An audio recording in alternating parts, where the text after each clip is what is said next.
Então, eu sou a Bruna, faço parte do time de inovação da Único, que é uma empresa brasileira de 16 anos, um dos 19 unicórnios brasileiros. Estamos no stand de outro unicórnio. Zan, você quer se apresentar antes de eu começar, por favor? Tudo bem. Fala, pessoal, boa tarde. Sou Luizan, profissional de prevenção a fraudes. Atuo hoje na XP e tenho passagens prévias aí por processadoras e e-commerce e também instituição financeira. Boa. O Zan está aqui com a gente por um motivo muito especial, porque ele foi um dos grandes responsáveis que fez várias provocações lá no início para a gente chegar nesse momento que a gente está hoje aqui na Febraban e oficialmente comemorando 4 semanas de nascimento desse produto que é o IDPay.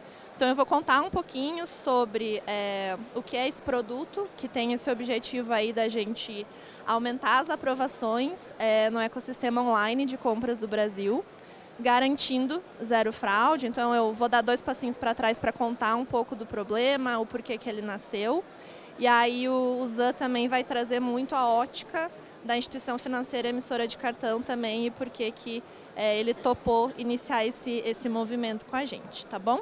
Vamos lá. Então, como eu falei um pouquinho, né, eu vou dar 2 passinhos para trás para falar um pouco para vocês aonde que a gente estava algumas décadas atrás, o que aconteceu nesse meio do caminho para a gente chegar até aqui. Então, acho que muitos dos que estão aqui sabem muito melhor do que eu dessa jornada de evolução do dinheiro que a gente passou nas últimas décadas. Então, a gente sai de um lugar onde o dinheiro ele é físico, né, muito aqui representado pelo papel moeda, com seus critérios de segurança.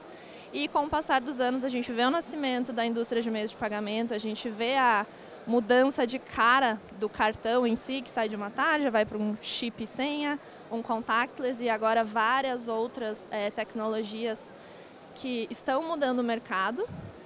E acho que, como toda grande inovação, a gente tem essa questão que nem sempre a segurança consegue acompanhar tudo isso na mesma velocidade.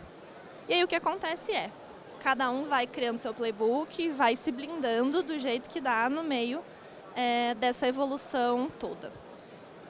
E aí, quando isso começa a acontecer, a gente tem algumas questões que acabam atingindo o consumidor final desse mercado.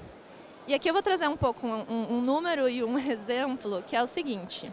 Talvez todos nós aqui já passamos alguma vez por uma situação dessa, que é tentar comprar alguma coisa. Então, eu, Bruna, com o meu cartão de crédito, com limite, e eu não consigo. Então, esse é um número aqui que todos os meses, 1 a cada 4 brasileiros, eles não conseguem comprar algo dentro do ecossistema online do Brasil. E aqui é uma frase clássica que a gente vê as pessoas falando, né, achando um culpado no ecossistema por aquele insucesso que ela teve na transação. E aí, voltando para aquela coisa, beleza, cada um vai fazendo o que pode, e a gente sai de uma teoria que deveria ser muito simples, então, mas o dinheiro não é apenas, né, basicamente os 16 dígitos do meu cartão, para ir para uma prática, na prática, um ecossistema caótico, onde a gente tem muito trabalho manual, então tem que existir uma mesa de operação para atender esse cliente que tem problemas, tem que existir uma mesa de operação para analisar transações de risco, tem um cliente descontente no final. Então a gente tem lacunas nesse ecossistema, né? Porque no final do dia é um player tomando uma decisão em cima dos seus próprios insumos e nem sempre essas partes estão conectadas. E é daí que nasce o IDPay, que é uma cocriação que a gente fez tanto com clientes como instituições financeiras, tá? E qual que como que o IDPay consegue aumentar essa aprovação das compras online hoje nos e-commerces brasileiros.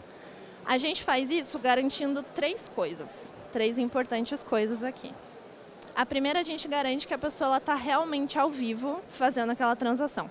Então, eu garanto que não é um fraudador que imprimiu uma foto de alta qualidade e colou no manequim, por exemplo. A gente garante que aquela pessoa ela realmente quem ela diz ser, né? Então, eu tenho certeza que aquele rosto realmente pertence àquele CPF através da autenticação biométrica, que é uma das especialidades da Único como empresa de identidade digital. E, por último, a gente garante que aquela pessoa que está ao vivo, aquela pessoa que eu sei que é ela mesma, eu também garanto que ela é titular do cartão de crédito, com essa parceria inédita que a gente trouxe com os bancos emissores, na qual a DOC faz parte como player do mercado.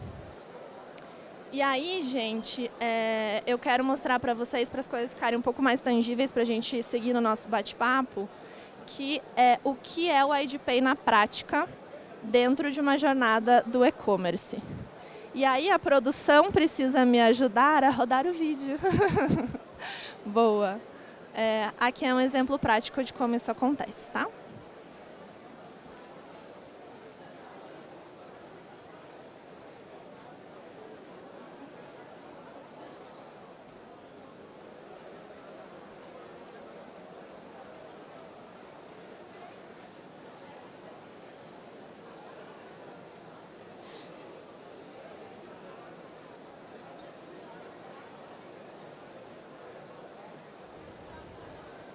Muito simples, né, gente, recuperar essas compras no e-commerce. Mas a gente acredita realmente que as tecnologias de alto impacto elas deveriam ser o mais simples possíveis.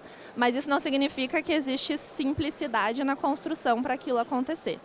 E é o que aconteceu no caso do IDPay. Então, ele é um produto que está sendo construído e pensado há muitos anos, porque para a gente garantir aquelas 3 coisas que eu falei para vocês, a gente teve que construir muita coisa antes disso, e isso só existiu porque existiu muitos players construindo isso com a gente há todos esses anos. Então, o primeiro desafio é a gente conseguir criar no Brasil essa base biométrica 100% assertiva, que eu estou chamando de ID único. Então, é muita recorrência envolvida e, principalmente, são muitos players acreditando no potencial de tecnologia de biometria facial, né? Então, acreditando que isso realmente pode ser um facilitador de diversos processos. A gente também tem o desafio de conseguir construir uma tecnologia realmente assertiva que tenha essa prova de vida, então garanta que a pessoa está ao vivo. Então, é muito aprendizado, são muitas conversas e muita tecnologia envolvida para isso ser possível. E, por último, e não menos importante, é ter players como a XP, e aí a gente foi, acho que aqui, extremamente feliz de conseguir encontrar instituições que são inovadoras, que acreditam nesse potencial de construir produtos realmente, né, de forma conjunta para resolver uma dor real do mercado. Então, a gente teve aí apoio dessas instituições que acreditaram e toparam com a gente colocar essa tese de pé. E aí, é disso tudo que nasce o IDPay. E aí, voltando para a tese da cocriação, que é o que a gente está falando aqui, acho que ela é muito importante para construir tudo isso, mas ela também é muito importante para você conseguir alavancar as coisas rápido. E aí, eu trago alguns números só para a gente exemplificar o quanto essa rede ela tem um poder de alavancar essas coisas muito rápido, através do evento aí do lançamento. Então, a gente começou o ano com 3 e-commerces utilizando já, como eu mostrei para vocês ali dentro da jornada, o IDPay. A gente lança esse produto com 16 deles já utilizando e conseguindo converter as vendas, e a perspectiva é que a gente tem até o final do ano mais de 100 players brasileiros podendo, utilizando e beneficiando todo o ecossistema, né? Conseguindo aprovar aí mais de 1 bi que hoje está indo tudo para o lixo, está ficando tudo na mesa. A gente começou o ano com 22% de emissores e cartões, né, titularidade de cartões sendo validadas. A gente lança o produto com mais 50% e uma perspectiva aí de mais 75% até o final do ano. E todo mundo junto garantindo essa terceira linha, que é extremamente importante, que é garantir que esse ecossistema ele tenha zero fraude, tá? E aí, uma última curiosidade sobre a questão da zero fraude. Eu não sei se alguém aqui sabe, mas existe um país no mundo que conseguiu zerar a fraude no e-commerce. Esse país ele fica no leste europeu, é um país bem pequenininho do leste europeu chamado Estônia. É o país mais digital do mundo, então eles estão há mais de 20 anos construindo esse projeto. E eles conseguiram fazer isso conectando a identidade digital do estoniano com os dados do cartão, né? E com isso você blinda esse ecossistema para a fraude. E aí, beleza, eu contei um pouco sobre como a gente fez essa revolução, criada a partir dessa cocriação em rede. E aí, Zan, eu queria ouvir um pouquinho de você sobre a ótica da instituição financeira emissora, né? Por que você topou, acho que entrar? Primeiro, por que você teve essa iniciativa, né, de provocar? Então, acho que muito também da presença, da parceria da DOC tem muito da sua mão também. Por que você acreditou nesse movimento e, assim, do teu ponto de vista, quais foram as dores dessa cadeia também, que tudo isso aqui que a gente falou endereça? Boa tarde, pessoal. Bom, há uns 3 anos, né, um pouquinho menos talvez, o pessoal da Único me procurou, né, e falou, pô, pessoal, vamos compartilhar aqui as dores, que eu estava no e-commerce na época, né, e falou, vamos compartilhar as dores que vocês veem, que vocês enfrentam no e-commerce, né, a gente quer ajudar na taxa de aprovação. Eu falei, pô, a taxa de aprovação é uma taxa boa, né?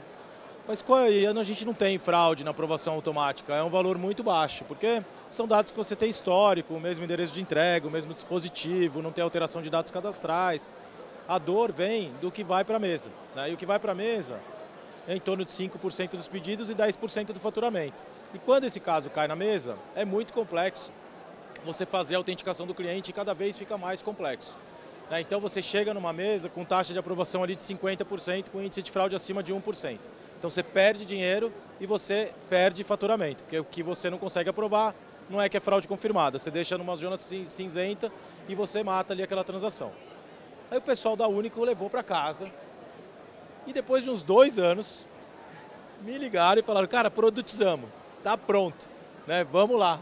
Aí eu falei, cara, não acredito, né? Porque na fraude, quando a gente trabalha assim junto, né, que network, com rede, efeito de rede, cocriação, é o caminho que funciona, porque o nosso inimigo é comum e todo o dinheiro que ele recebe ele fica mais forte, né, porque ele tem mais investimento em novas tecnologias, para aliciar mais pessoas, e também a gente sabe que grande parte desse dinheiro ele vai para o crime organizado, enfim, para caminhos que a gente não gostaria que fosse. Então, fiquei super feliz pessoalmente assim, por essa inovação que a Único trouxe para o mercado. E aí a gente falou, bom, beleza, agora vamos entrar, né? Vamos lá, vamos fazer acontecer. Putz, aí o nosso head de tecnologia está aqui, cara, assim, a fila dele é infinita, né? E falou, cara, não vamos conseguir, não vai dar, não vamos conseguir pôr para funcionar. E aí que entrou a nossa parceria com a DOC, né? Que foi o nosso facilitador, conseguiu ali em tempo recorde colocar essa conexão nossa aqui com o e-commerce de uma forma super segura. E a gente, em paralelo, né, vê toda uma complexidade de um sistema como o 3DS, né, pedindo compartilhamento de dezenas de transações, né, que o e-commerce não tem interesse em passar, e mesmo que passe, o emissor tem que desenvolver um super sistema, um arcabouço e de regras, score, para autenticar aquela transação uma vez que o liability muda para o emissor. Então, nesse cenário, a gente, cara, é um cenário sem muito esforço do lado do emissor, né, ou praticamente zero, né, sem compartilhamentos de dados sensíveis, e sem o risco da perda financeira. Então, cara, assim, é no-brainer, tem que entrar, né? Aí a gente entrou, incentivamos a todo mundo que não entrou aqui, né, dos dois lados, emissores e e-commerce, que entrem, porque vai melhorar o sistema como um todo, né? E esse processo de autenticação, ele já se prova muito robusto aqui, como a gente viu nos números que a Bruna apresentou.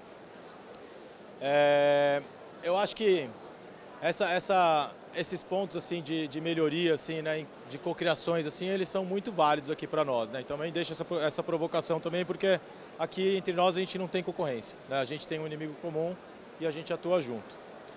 Acho que é isso, né? Não sei se eu falei pouco ou muito, tô meio sem tempo. Não, tá ótimo. Você trouxe um pouquinho, né? A gente mostrou alguns números, mas acho que vamos para a página 2, talvez, desse projeto já acontecendo com a XP há alguns meses. Conta pra gente, assim, então hoje a gente tem, né, tinha um cenário onde e-commerces que não possuíam o IDPay não aprovavam X% dessas transações, os e-commerces passam a aprovar, autenticando os cartões XP a titularidade. Então existe um pool, né, que era perdido para esses dois lados.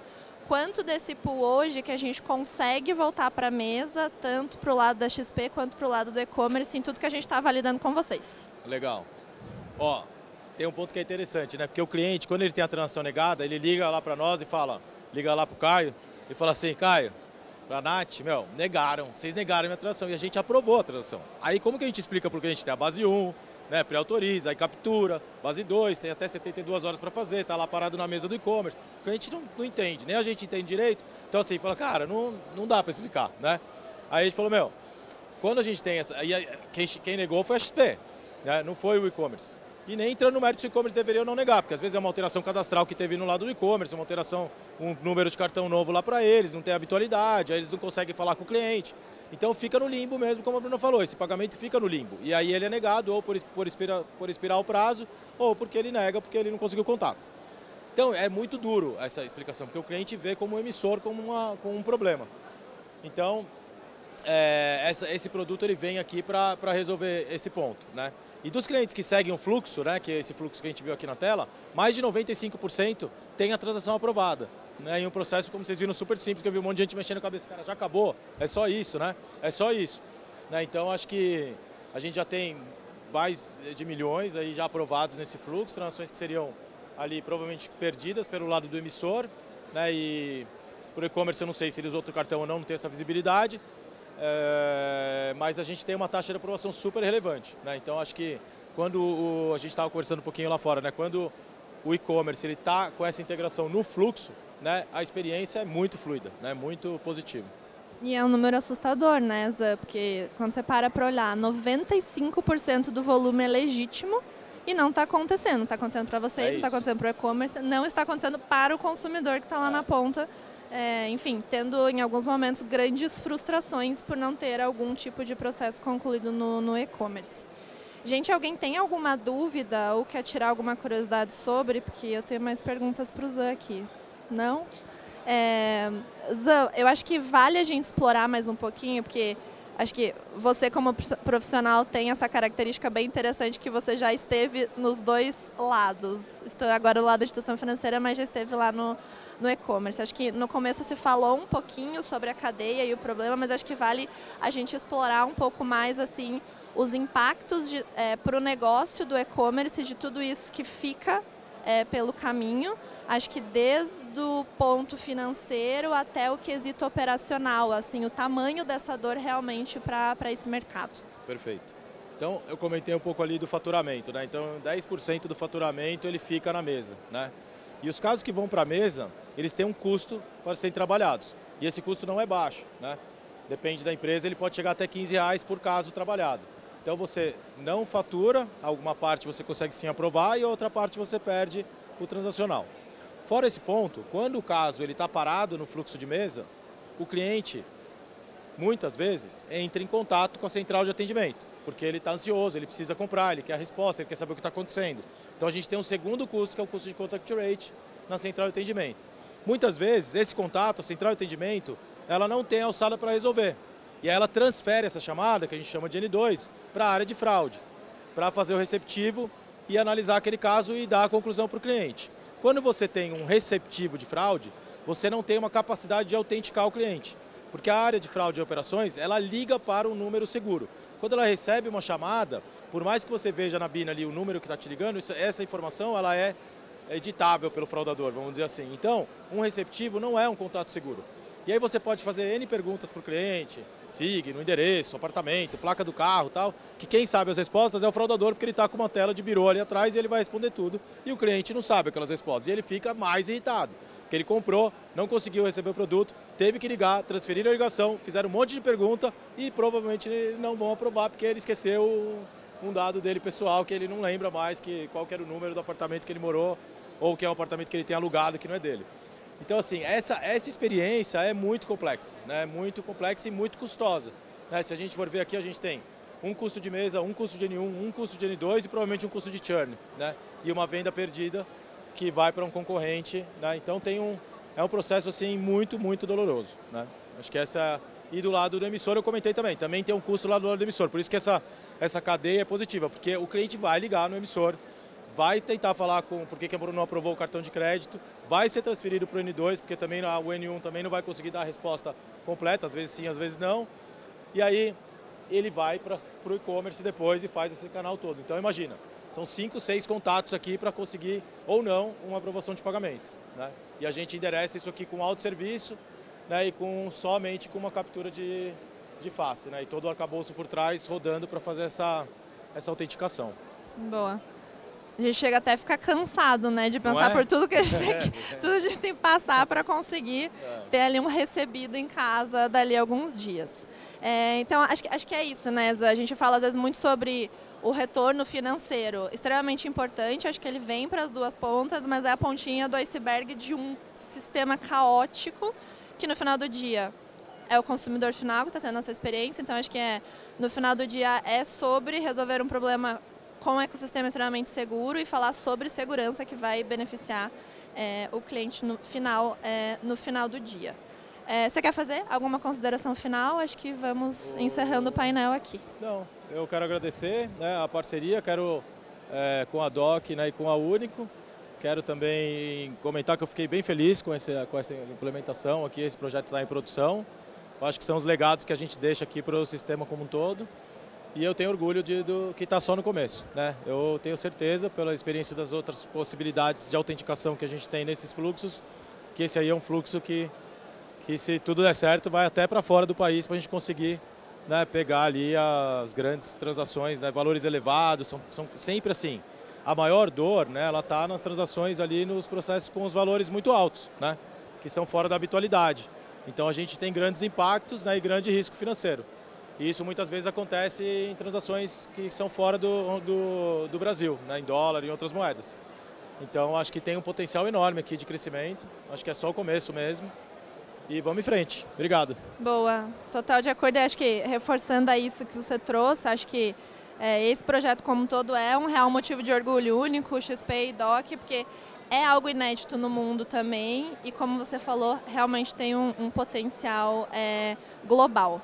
Gente, era isso que a gente queria trazer para vocês. Acho que também fica um convite para cada um, dentro das suas responsabilidades, do seu escopo, pensar o que a cocriação, o movimento em rede, pode, né, trazer de diferente e resolver problemas que são reais mesmo no nosso dia a dia. Então, tá aqui meus contatos, caso alguém tenha alguma curiosidade, dúvida, enfim. E agradecer por todo mundo que esteve aqui já nesse último dia de Febraban. Muito obrigada. Obrigado.